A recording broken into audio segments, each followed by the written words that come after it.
ऐसा व्यक्तित्व रहा इस देश में जो किसी का मोहताज नहीं रहा। वो अपने आप एक हिमालय की तरह सह्याद्री से भी ऊपर उनकी लीडरशिप रही। महाराष्ट्र में मराठी मानुस को स्वाभिमान से जीने के लिए उन्हें संघर्ष किया, शिवसेना की स्थापना की। वो शिवसेना 50 साल हो गया, आज भी है। मोदी शाह ने बहुत कोशिश की बाला साहब ठाकरे की शिवसेना तोड़ने की, तोड़ी भी है। और ये लोग आज ट्वीट करके बाला साहब ठाकरे को आदरांजलि दे रहे हैं। ये सबसे बड़ा ढोंग है।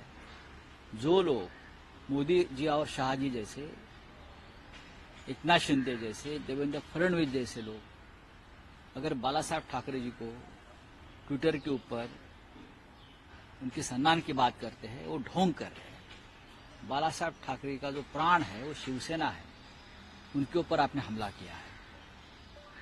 आपको शर्म आनी चाहिए। बाला साहब ठाकरे का नेतृत्व पूरे देश ने माना है। हिंदू हृदय सम्राट थे, महाराष्ट्र के हृदय सम्राट थे। ऐसा नेता फिर इस देश में, इस मिट्टी में जन्म नहीं लेगा। हम सब उनके ऋणी है। हमारे जैसे लोगों को बाला साहब जी ने बनाया और इस काबिल बनाया कि हम राष्ट्रीय मंच पर जाकर हमारे राज्य की, जनता की और देश की बात कह सकें।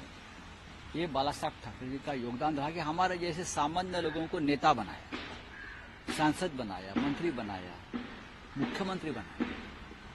ये उनकी सबसे बड़ी योगदान रही। और खुद किसी पद पर नहीं बैठे, लोगों को बनाया। ये बड़ी बात रही। और मोदी जी और शाह जी ने क्या किया, बीजेपी ने क्या किया, जिसे हम महाराष्ट्र की कवच कुंडले बोलते हैं, संरक्षक शिवसेना, उनको तोड़ दिया। अपने स्वार्थ के लिए तोड़ दिया, पैसे की ताकत पर तोड़ दिया, हाँ, पावर की ताकत से तोड़ दिया। फिर भी हम जिंदा हैं, फिर भी हम जिंदा है और जिंदा रहेंगे। और हम पलटवार करेंगे। आप कुछ भी करो। अगर आप ये ट्विटर पर श्रद्धांजलि देने से अच्छा होगा आप बाला साहब ठाकरे को भारत रत्न देते। दीजिए ना। ऐसे ऐसे लोगों को आपने 10 साल में भारत रत्न दिया है, इनका नाम लोगों को मालूम नहीं है। लोग पूछते हैं ये कौन है। लेकिन आपके राजनीतिक फायदे के लिए रीजनल लोगों को भी दिया है, गांव के लोगों को भी दिया है, क्योंकि आपको वोट चाहिए। वोट की राजनीति की, किसी का नाम लेकर अपमान नहीं करना चाहता हूं। ये तो हिंदू हृदय सम्राट, शिवसेना प्रमुख बाला साहब ठाकरे को भारत रत्न दीजिए। कल 26 जनवरी है ना, घोषित करिए। साहब, लेकिन अमित शाह ये भी कहते हैं कि बाला साहब कभी अपने विचारों से या तत्वों से कटिबद्ध रहे, कभी उन्होंने प्रताड़ना नहीं। बाला साहब ठाकरे प्रेरणा स्थान है। बाला साहब ठाकरे अगर उनके प्रेरणा स्थान होते तो प्रेरणा स्थान के ऊपर हमला नहीं करते। बाला साहब ठाकरे के विचार आपको मालूम नहीं। आपने कभी बाला साहब ठाकरे का विचार समझने की कोशिश नहीं की है। आपको इतना ही मालूम है मुंबई की लूट करना है, लूटना है मुंबई को, इसलिए आपको शिवसेना तोड़ना है। अगर बाला साहब ठाकरे होते तो सबको जूते मारकर भगा देते यहां से, आप सभी को।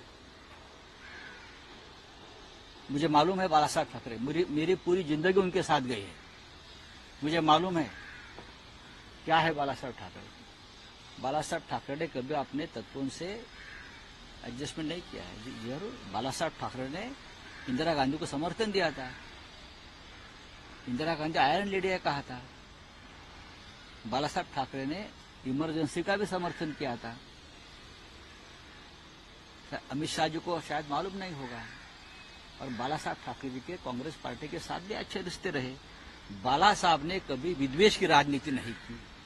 अमित शाह जी सुन लीजिए, बाला साहब ने किसी को अपना व्यक्तिगत दुश्मन नहीं माना। बाला साहब ने कभी राजनीतिक दुश्मनी किसी के परिवार तक नहीं लेके गए। तो आपको क्या विचार मालूम है बाला साहब ठाकरे जी के, बताइए ना। ये ढोंग बंद कर दीजिए। बाला साहब सबसे बड़े दुश्मन थे ढोंग के। जो ढोंग करता था उसको वो जूते से मारते थे। चलिए, थैंक यू।